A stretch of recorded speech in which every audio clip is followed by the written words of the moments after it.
Have you ever thought about the grossest thing you see stuck to city streets? Well, what if I told you that gunk could be turned into high fashion? In this explainer, we are digging into an absolutely incredible story of urban innovation that does just that, turning a super sticky nuisance into a serious statement of style. It's a pretty wild thought, isn't it? The idea that the gunk polluting our cities, the very stuff that costs millions and millions to clean up, could be transformed into something you'd actually want to wear? Well, believe it or not, that is exactly what happened in Amsterdam. I want you to meet the gum shoe. Now, this isn't just any sneaker, it's a statement, and its origin story starts with a massive, global, and very, very sticky problem. To really get why a shoe made of old chewing gum is so revolutionary, you first have to understand the sheer scale of the problem it's trying to solve is huge. Okay, get this. Every single year, in the Netherlands alone, a staggering 1.5 million kilograms of chewing gum ends up stuck to the streets. To put that into perspective, that's about the weight of 10 blue whales just stuck to the pavement. And getting that stuff off, it's not easy, and it is definitely not cheap. In fact, removing gum is 10 times harder than cleaning up cigarette butts. It costs Dutch cities millions of euros every year just to scrape it all up. And here's the real kicker. You can't just leave it there. A single piece of gum can take up to 25 years to biodegrade. It just sits there, like a permanent little monument to litter. But what makes it so darn persistent? Well, the answer is in its main ingredient, polyisobutylene. It's basically a synthetic rubber made from oil. It's from the same family of materials used to make things like car tires. So when you're chewing gum, you're essentially chewing on a type of plastic. And that's what makes it an environmental nightmare, but also, as it turns out, an opportunity. So how in the world do you turn that sticky, oil-based problem into a solution? Well, it all starts with a major breakthrough in material science. Let me introduce you to Gumtech. This is a secret sauce. It was developed by a UK company called Gumdrop, and it's a whole new kind of rubbery plastic, where a full 20% of it is made from recycled chewing gum. They were the first company in the world to figure out how to do this. The process is actually surprisingly clever. First, specialized teams go out and scrape the old gum from the streets. Then, it gets rigorously cleaned and refined to break down that synthetic rubber. And the final product? These bright pink Gumtech pellets, totally ready to be molded into something brand new. And this new material is incredibly versatile. It's not just for shoes.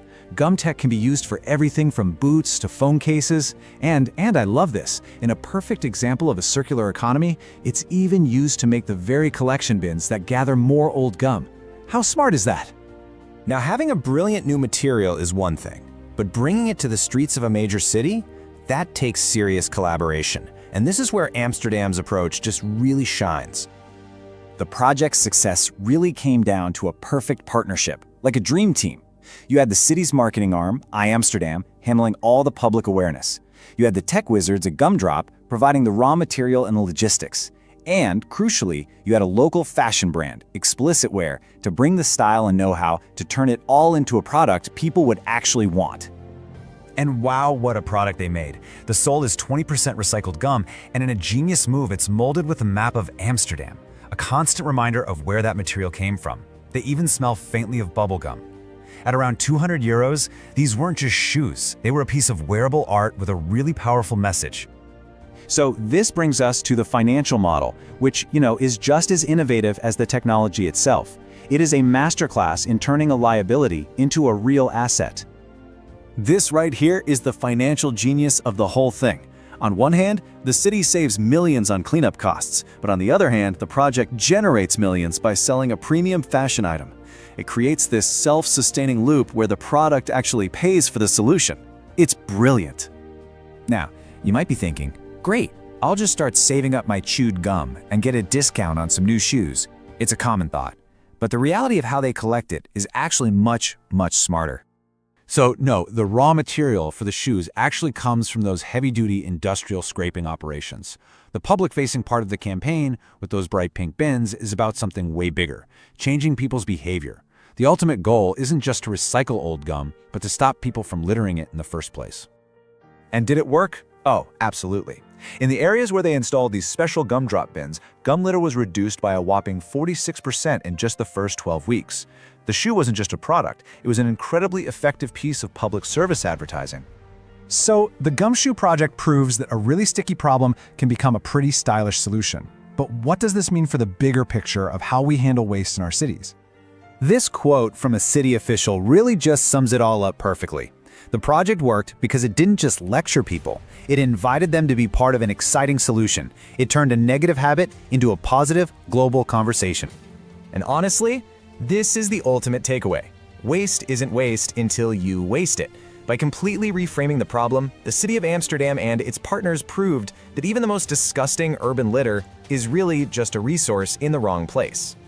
It's a powerful idea, and it leaves us with one last thought. The next time you're walking down the street, just look around. Look at the cigarette butts, the plastic bags, the coffee cups. Which one of those is just waiting for its own gumshoe moment? What resource is your city just waiting to unlock?